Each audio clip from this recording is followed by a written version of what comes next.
பேசுவேன், எனக்கு ஒரு சான்ஸ் கொடுங்க. ஹெட் மாஸ்டர் சொன்னார், சொன்னால் கேளுங்க சார், எங்கள் பசங்களை பேசிலாம் திருத்த முடியாது, பேச்செல்லாம் கேட்க மாட்டான், வேணாம். இல்லை நான் ரொம்ப நல்லா பேசுவேன், ஒரு சான்ஸ் கொடுத்து பாருங்கன்னார். சரி இவரு கேட்குறாருன்னு பேச விட்டாச்சு. அவரும் பேசிட்டு போயிட்டார். ஒரு வாரம் கழிச்சு அந்த ஹெட் மாஸ்டர் பார்த்து கேட்டார், நான் பேசினேனே எப்படி இருந்துச்சு, பசங்கள்லாம் என்ன சொன்னாங்க? அதுக்கு ஹெட் மாஸ்டர் சொன்னார், சார் பசங்கள்லாம் இப்போ ரொம்ப ஒழுங்காயிட்டாங்க சார், பசங்கள்லாம் இப்போ அமைதியாயிட்டாங்க சார், அவங்களை எப்படி அமைதிப்படுத்தணும்னு எங்களுக்கும் தெரிஞ்சிச்சு சார். ஓகேங்களா, எனக்கு பேச மாட்டேன், சான்ஸ் கொடுக்க மாட்டேன்னு நான் பேசி எல்லாரும் அமைதிப்படுத்தி பார்த்தீங்களான்னா. அதுக்கு அந்த ஹெட் மாஸ்டர் சொன்னார், அதெல்லாம் ஒன்றும் இல்லை, ரொம்ப சத்தம் போட்டால் உன்னை பேச கூப்பிடுன்னு சொன்னால் போதும் எல்லாம் அமைதியாயிட்டாங்க. உன்னை பேச இல்லை, உன்னை பேச கூப்பிடுன்னு சொன்னால் போதும் எல்லாம் அமைதியாயிடுறாங்க. அது மாதிரி எங்க 2வது முறை கூப்பிட்டுருக்கான்னு நீங்க நினைச்சுக்க கூடாது. நாங்கள் இங்கே பேசும்போது சொன்னாங்க, நான் எந்த ஸ்கூலில் படித்தனோ 6வது 12வது வரைக்கும் அதே ஸ்கூலில் இன்னைக்கு ஹெட் மாஸ்டராக இருக்கேன். இப்படி சொன்னோடனே நீங்கள் எல்லாம் கை தட்டுங்க, பொதுவாக எல்லாருக்கும் கை தட்டுவாங்க. இதையே எங்கள் ஸ்கூலில் சொன்னேன், டேய் நான் இங்கேயே படிச்சுட்டு இங்கே ஹெட் மாஸ்டர் ஆகிட்டேன் தெரியுமா, இங்கேயே வேலைக்கு வந்தேன் தெரியுமா. அதுக்கு பையன் சொல்கிறான், இங்கே படித்தா இங்கே தான் வேலை கொடுப்பாங்க. அவன் பார்க்குற பார்வை வேற, நாம பார்க்குற பார்வை வேற. ஞானமையாவினர் எனக்கு நீண்ட நெடுநாட்களாக ஞானமையாவும் அவருடைய குடும்பத்தினரும் பழக்கம். அந்த நிறுவனமும் எனக்கு மிக நெருங்கிய ஒரு நிறுவனம். நகரத்தால் என்கிற அடையாளத்தை தாண்டி, மேலே சிவபுரி என்ற ஊர் அடையாளத்தை தாண்டி, இவைகளால் நீங்கள் இங்கே ஒன்று கூடியிருக்கிறீர்கள் என்பதை விட தமிழர்களிடத்தில் இருக்க வேண்டிய மிக முக்கியமான பண்பு ஒற்றுமை. அது இங்கே இருக்கிறது. அதற்காக நீங்க ஞானமையா பேசும்போதெல்லாம் ஊருக்கு நல்லது செய்யணும், ஊருக்கு நல்லது செய்யணும். நகரத்தாருடைய, நான் நகரத்தார் இல்லையே தவிர எல்லா நகரத்தார் பிரிவுகளிலும் நான் பேசியிருக்கிறேன். எல்லா அந்த 9 கோயில்கள் அவ்வளவு எனக்கு தெரியும். அத்தனை பேருடைய என்ன காரணம்னா, நகரத்தாரால் நன்மை பிரிப்போ.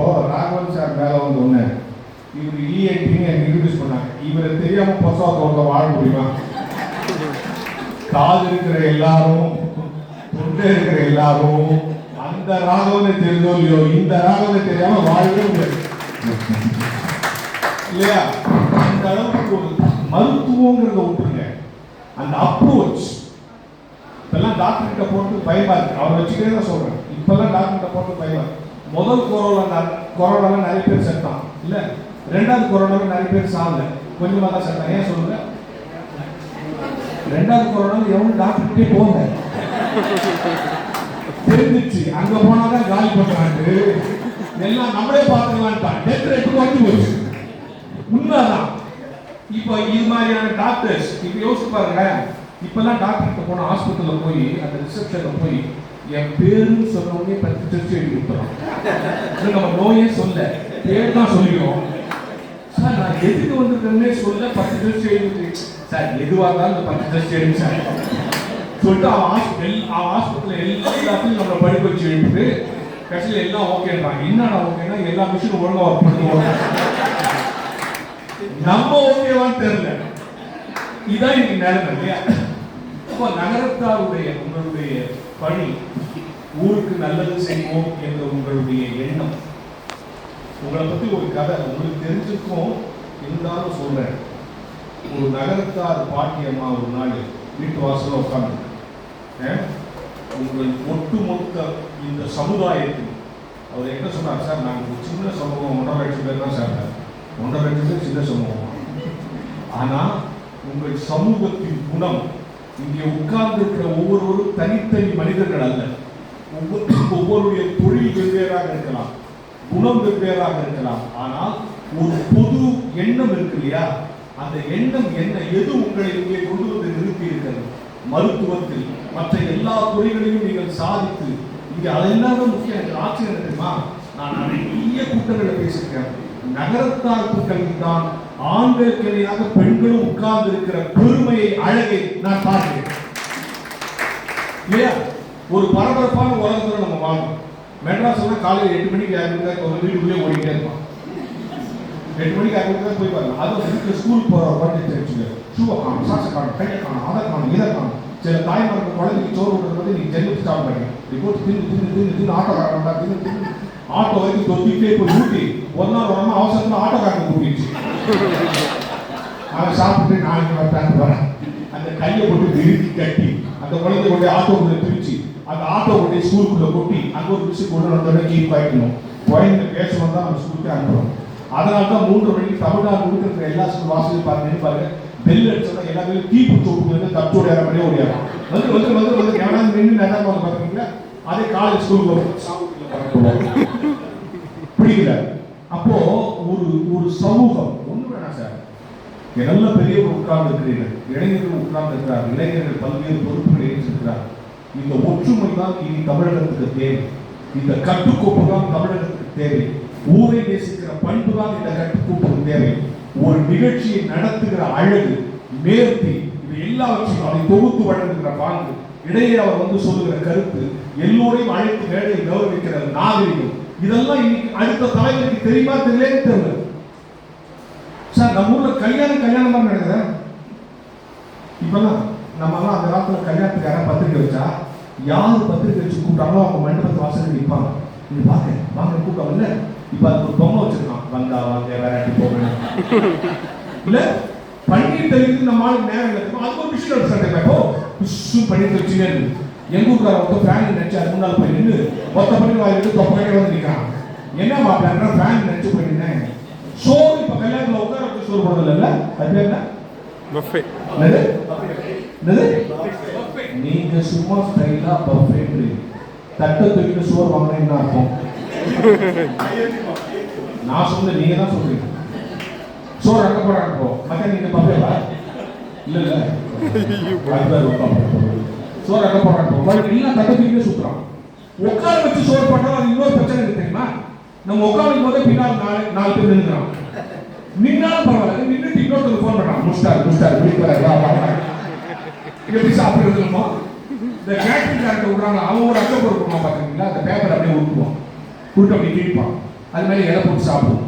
ஒரு கல்யாணத்துக்கு நிஜந்தோடு போயிருக்கு சார். பேப்பரை உருட்டி கிழிச்சிட்டு இலை போட்டு நல்லா சாப்பிடும் போது 2 சின்ன குழந்தை வந்து பேப்பர் அப்படியே இழுத்துச்சு, இலை அப்படியே போயிடுச்சு, அப்படியே இழுத்து சாப்பிட்டோம். எனக்கு இன்ன வரைக்கும் ஒரு போன இலை தான் திருப்பி வந்துச்சா இல்ல போனது வந்து பண்ண தெரியாது, திருப்பி வந்தாச்சு. இனிமே யாரும் கல்யாணத்துல சாப்பிட்டுருக்கீங்க.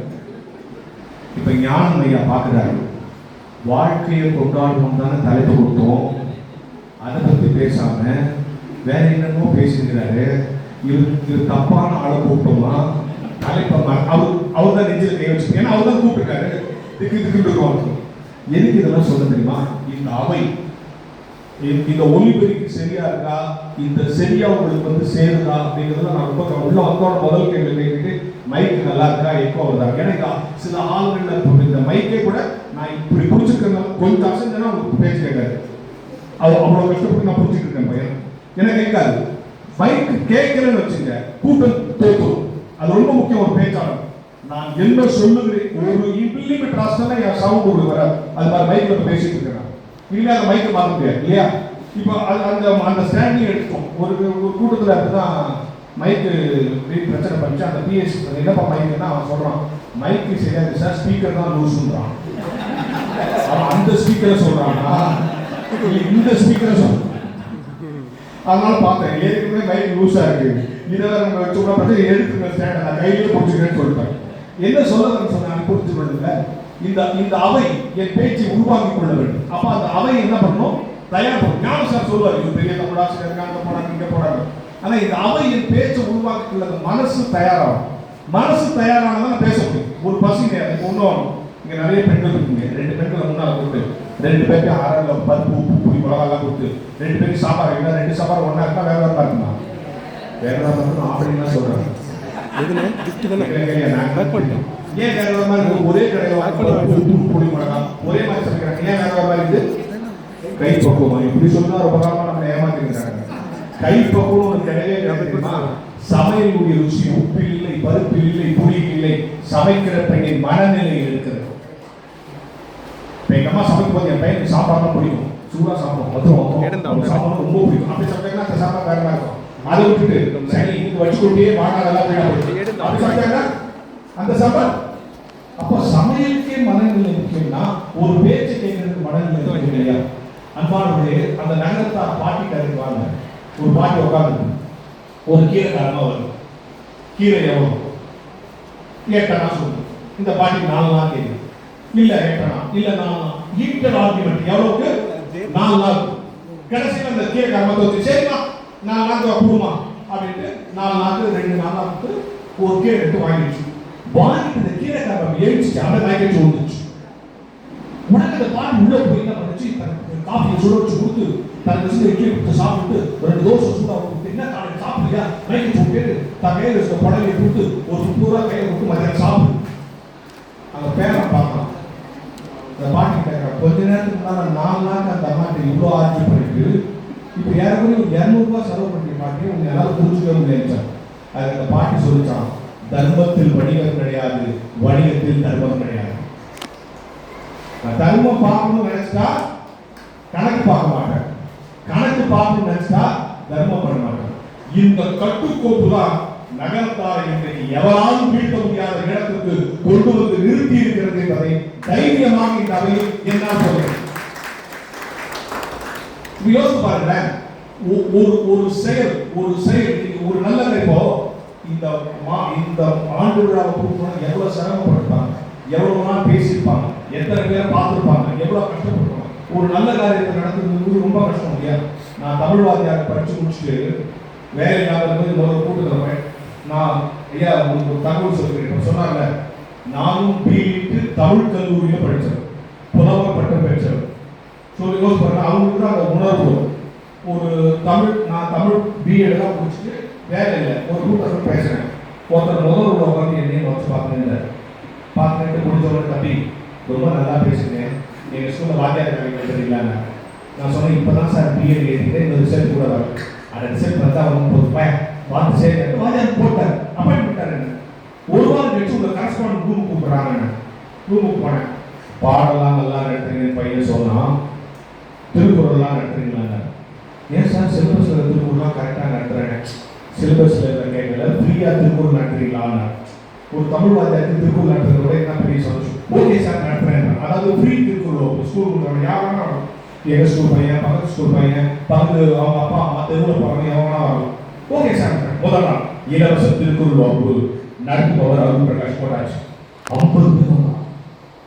ஒரு வாரம் ஆயிடுச்சு, 40 ஆயிடுச்சு, அப்புறம் 30 ஆயிடுச்சு, அப்புறம் 5 வந்து நின்றுச்சு. உடனே நேரம் கரஸ்பாண்ட் போனேன். அந்த திருக்குறள் வகுப்பு நிறுத்திடலாமா?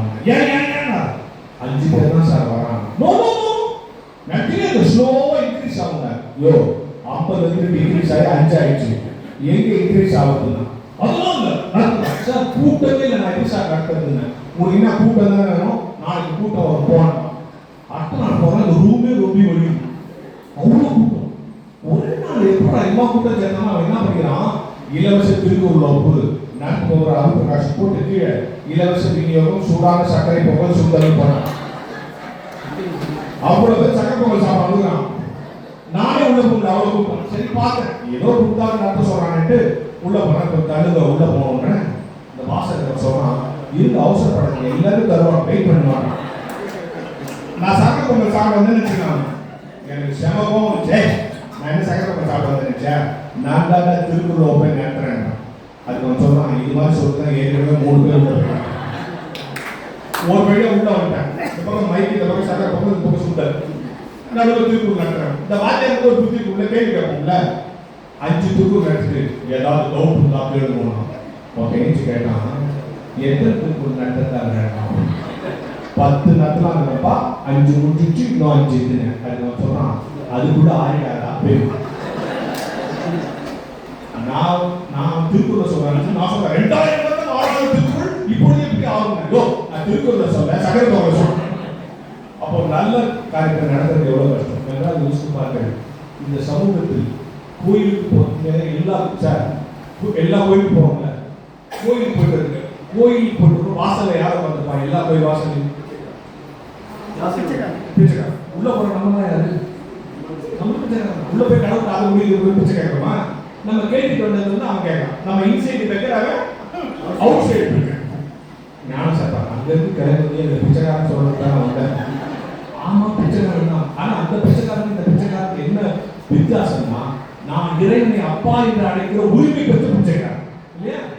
ஒரு கோயில் வாசல் ஒரு பிச்சைக்காரன் உட்கார சார், அவனுக்கு டெய்லி ஒரு 300 ரூபா வரும். அவ்வளோதான் போடுவோம், 1 ரூபா 2 ரூபா போடுவோம். கிறிஸ்துவ இந்த பொங்கல் தீபாவளி வந்தா 600 ரூபா வரும். ஏன்னா அப்ப நிறைய போடுவோம்ல. டாக்டர் ராகவன் பார்க்குறாரு, இவ்வளோ கரெக்டா சொல்றாங்க, ஏதோ ஒரு கோயில் வாசல் உட்காந்து பார்ப்போம். ஒரு பிச்சைக்காரன் பண்ணா ஒரு கோயில் வாசல் உட்காராம ஏதோ நான் டாஸ்மாக் கடை வாசல் போய் உட்காந்துட்டான். அந்த போர்டில் ஒருத்தர் 100 ரூபா போட்டான், ஒருத்தர் 200 ரூபா போட்டான், ஒருத்தர் 2000 ரூபா போட்டான், ஒருத்தர் 500 ரூபா போட்டான். கொஞ்ச நேரம் அவனுக்கு 8000 சரி.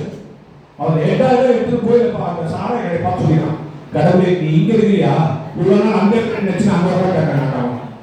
அப்ப அவனுடைய அண்டர்ஸ்டாண்டிங் என்ன, எங்க அதிகமா கிடைக்குதோ கடவுள் பாரு. இப்ப நம்ம கோயிலுக்கு போறது என்பது கல்யாணம் ஆகணும், குழந்தை வரணும், வீடு வாங்கணும், தொழில் வாங்கணும், இதெல்லாம் தான் ஆசீர்வாதம் நினைக்கிறீங்க. இதெல்லாம் ஆசீர்வாதம். இப்ப நான் சொல்லவா எது ஆசீர்வாதம்னு சொன்னா நீங்க சிரிப்பீங்க, ஆனா உண்மையிலே அதான் ஆசீர்வாதம். சொல்லவா எது தெரியுமா ஆசீர்வாதம்? உண்மையிலே இன்னைக்கு ராத்திரி நீங்க படுத்தோட நல்லா தூக்கம் வருதா, அது ஒரு ஆசீர்வாதம். 3 வேளை நல்லா பசிக்குதா, அது ஒரு ஆசீர்வாதம். என்ன சாப்பிட்டாலும் செரிக்குதா, அது ஒரு ஆசீர்வாதம். புரிந்து கொள்கிற கணவன் கிடைச்சிருக்காரு, ஒரு ஆசீர்வாதம். பொறுத்து கொடுக்கிற மனைவி கிடைச்சிருக்கா, அது ஆசீர்வாதம்.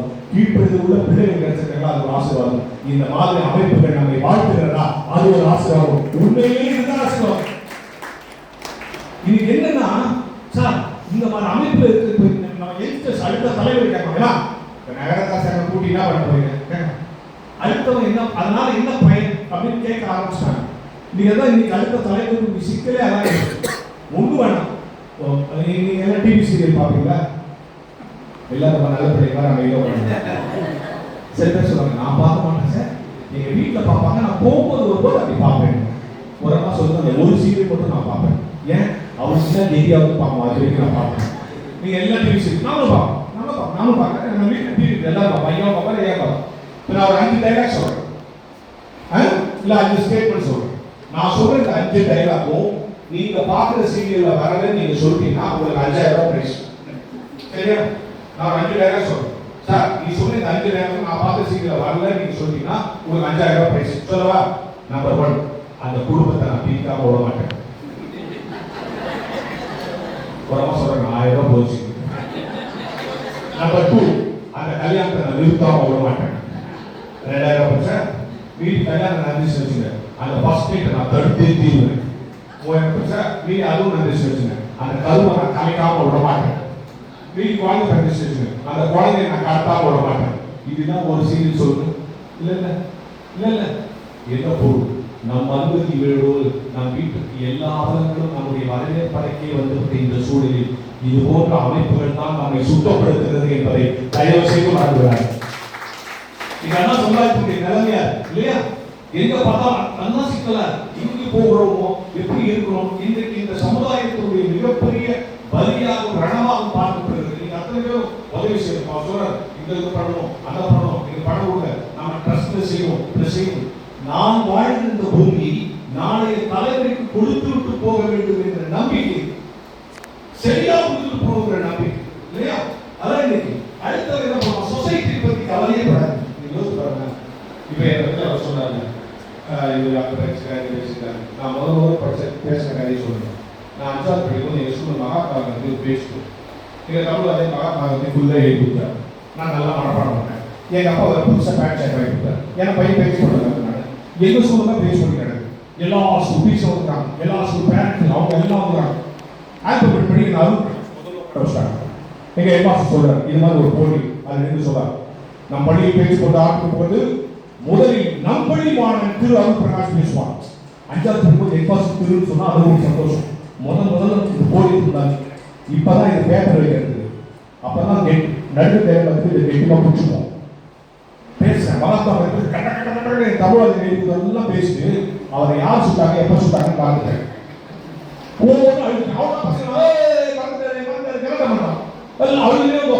அவமானமா போச்சு. முதல் பேச்சு போட்டு அவமானப்பட்டுட்டேன். அதுவும் நம்ம ஸ்கூல்ல மற்ற டீச்சர்ஸ் இருக்கிற அழுதுனே எனக்கு அப்புறம் எல்லாரும் சூப்பரா பேசுறான். போட்டி முடிவு ஜட்ஜி சொல்றான், போட்டி முடிவு ஃபர்ஸ்ட் பிரைஸ் அருள் பிரகாஷ் தான். எனக்கு தூக்கி வந்து நம்ம பாதியில இருந்தது நம்ம ஃபர்ஸ்ட் பிரைஸ் சொல்றாங்கன்னா அவன் சொல்றான், இங்கே ஒரு மாணவன் பேசினான், காந்தியை சுட்டான்னா அவனால் தாங்க முடியவில்லை, அழுதுட்டான். நான் மறந்து தொலைச்சிட்டு அழுதேன். அதை நினைச்சுன்னா காந்தியை சுட்டதுதான் அழுதேன், எனக்கு விட்டா first prize. So don't worry about the societies. இந்த சமுதாயம் இருக்கிறதே இன்றைக்கு இங்கே கூடி இருக்கிறது. இதே நேரத்தில் எத்தனையோ இடத்தில் எந்தெந்த நோக்கத்தோடு கூறியிருப்பார்கள். நீங்கள் நகரத்தார் என்ற அடையாளத்தில் கூறியிருந்தாலும் சரி, வேலைச்செவ்வாய் என்ற ஊரின் அடையாளத்தில் கூறியிருந்தாலும் சரி, உங்களுடைய நோக்கம் இந்த சமுதாயத்திற்கும் வரும் தலைமுறைக்கும் நல்லது செய்ய வேண்டும் என்கிற நோக்கத்தோடு இருப்பதால் இந்த கூட்டத்தில் கலந்து கொள்வது லட்சம் ரூபாய். இது நேர வருகிறது. உங்க அடுத்த தலைமுறை உங்க பிள்ளைகளுக்கு நாங்க போட போறோம், இந்த அமைப்பை நீ கட்டி காப்பாண்டா. இது ஜாதி சங்கம் இல்லை, ஜாதி சங்கம் இல்லை. நல்லா புரிஞ்சுங்க, தைரியமா சொல்ல முடியும். நகரத்தாருடைய எல்லா நன்மைகளையும் தெரிந்து வைக்கிறோம். காரைக்குடியிலிருந்து உங்க வைரவன்பட்டியிலிருந்து உங்க பேச்சாளர் இப்போ வளர்ந்துக்கிறார முத்துமாடிக்கிலிருந்து எல்லாரும் தெரிந்தவர் என்கிற அமைப்பு சொல்றேன். ஜாதி சங்கம் இல்லை. எது ஜாதி சங்கம்? என்னை விட இன்னொருவர் தாழ்ந்தவர் என்று சொல்வது ஜாதி சங்கம். என்னை போலவே எல்லாரையும் வேட்பி சுயம் என்று சொல்வது நகரத்தார் மன்றம் என்பதை நீங்கள் புரிந்து கொள்ளுங்கள். இந்த சமூகத்தை நீங்கள் உணர்த்த உயர்த்த வேண்டும் என்று ஆசைப்படணும். இன்னைக்கு என்ன நீங்க சொல்ற விதத்துல நம்ம கம்யூனிட்டி அந்த முத்துமணியும் எங்க கிராமத்துக்கு தெரியும் தெரியும் தெரியும். மேலைச்செவ்வாய் சாப்பிட்டேன். என்னுடைய நெருங்கிய நண்பர். திருச்சி போனா அவர் வீட்டில் தான் சாப்பிடுவோம்.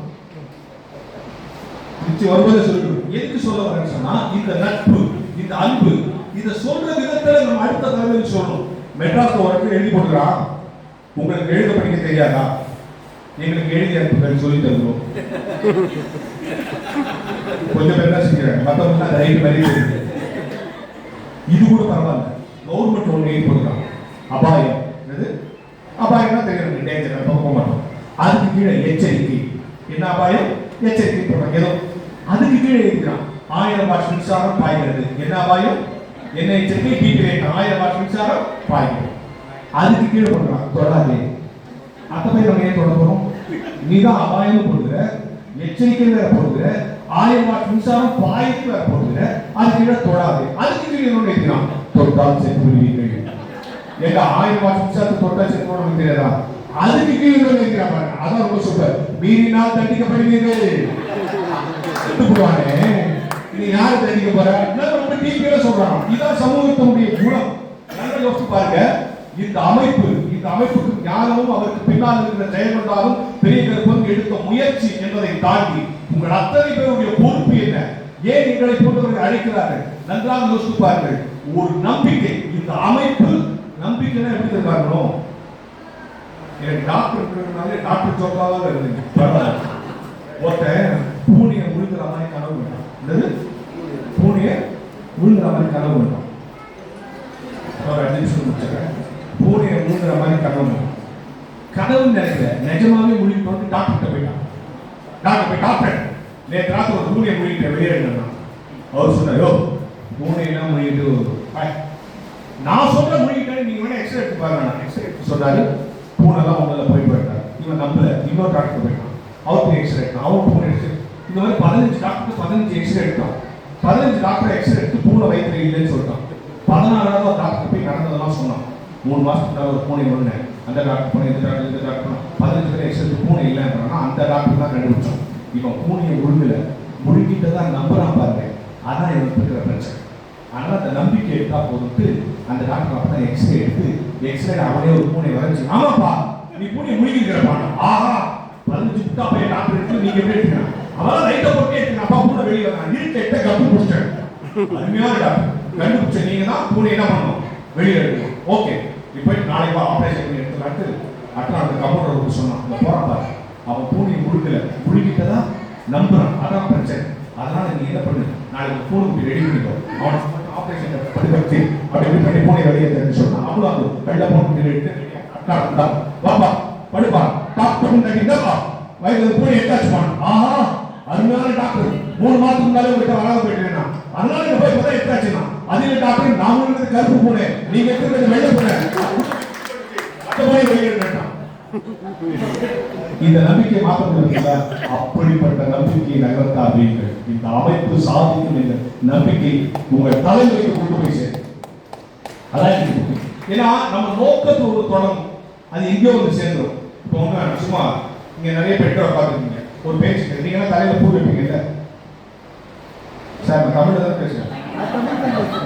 பூ வைப்பீங்கல்ல, ஏன் வைக்கிறீங்க? ஏன் வைக்கிறோம் தெரியாத வச்சுக்கிறாங்க. அழகுக்கு, வாசனைக்கு, மங்களகரமா இருக்கிறதுக்கு ஏதோ ஒரு காரணம். ஆனால் தமிழ் இலக்கியத்தில் ஒரு குறிப்பு, பெண்களுக்கு பூ வைக்கிற பழக்கம் எப்படி வச்சுக்கிட்டோம்னா, இப்போ எனக்கு பசிச்சுன்னு வச்சுக்க வயிறு சூடாயிடும், உணர்ச்சி வசப்பட்டா உடம்பு சூடாயிடும், கோவப்பட்டா மூளை சூடாயிடும். இதுதான் சயின்ஸ். பசிச்சா வயிறு சூடாயிடும், உணர்ச்சி வசப்பட்டா உடம்பு சூடாயிடும், கோவப்பட்டா மூளை சூடாயிடும். அதனால கிராமத்தில் கோவக்காரன் அவன் ரொம்ப மூளை சூடாயிருப்பா சொல்றாங்க. நம்மளே சொல்றோம் கோவம் தான், மண்டை காய்ச்சி மரியாதை போயிட்டு கோவம் வந்தா மூளை சூடாயிடும். இதில் யாருக்கு தெரியுமா சீக்கிரம் சூடாயிடும்? பெண்களுக்கு தான் சீக்கிரம் சூடாயிடும். அதான் முழுக்க மலர்ந்து கொண்டு போய் அதை வச்சு அது சூடாகாம பார்க்கணும்.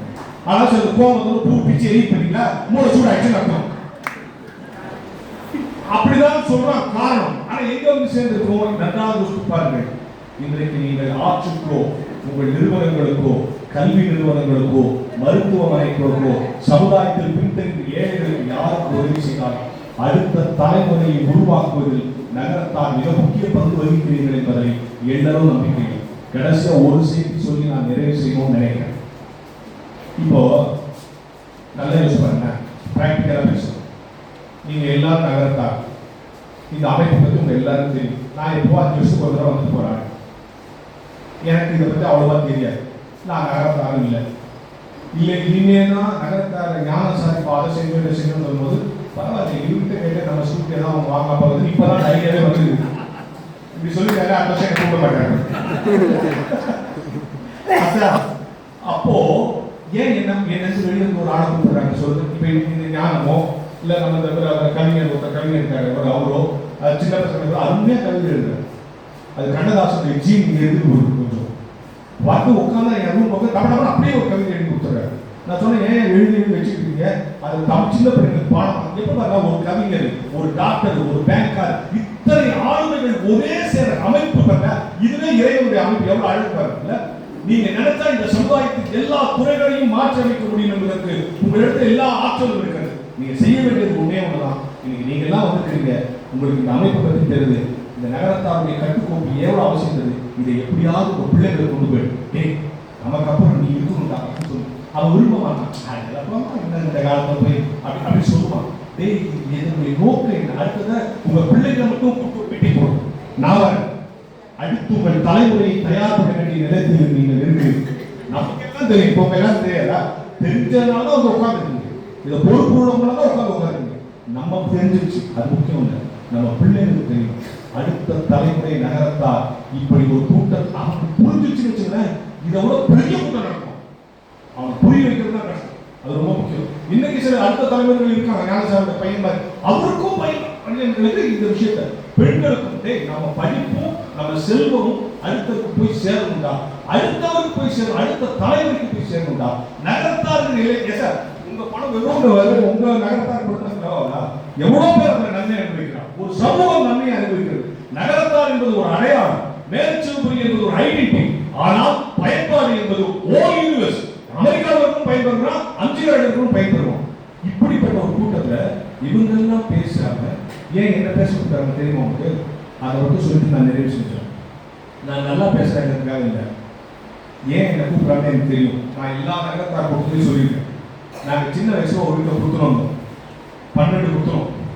12 கொடுத்தோம். வெள்ளிக்கிழமை பூஜை போடும். இந்த பூஜை பாத்திரம் பித்தளை பாத்திரம், இதை கழுவுறதுக்கு ஒரு பாட்டிமா வரும். அது புளி வச்சு பித்தளை பாத்திரம் அப்படியே தேய்க்கும். பாத்திரம் படபடப்படம் ஆயிடும். அடுத்த வாரம் திருப்பி கற்பாயிடும். திருப்பி புளி வச்சு தேய்க்கும்.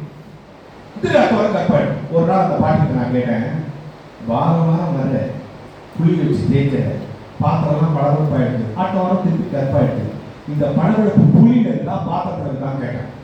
அதுக்கு அந்த பாட்டி, இந்த மாதிரி கையெல்லாம் ஏன்டா என்ன கேட்கிறேன், நானே பிரியாணி வரைக்கிறேன், அது எங்க இருந்து வருதுலாம் எனக்கு தெரியாதா? இல்ல பாட்டி, இந்த படபடப்பு புளியில இருந்து தான் வருதுன்னு சொன்னா, இந்த புளி எங்க வச்சு தேய்ச்சாலும் படபடப்பு வரும். இந்த பிளாஸ்டிக் தேய்ச்சாலும் பிளாஸ்டிக் படபடப்பானும், அந்த இரும்பு தேய்ச்சாலும் இரும்பு படபடப்பானும், அந்த உட்டு தேய்ச்சாலும் உட்டு படபடப்பானும். வருதுன்னா பளபளப்பு பித்தளை பாத்திரத்துக்குள்ளேயே இருக்கு.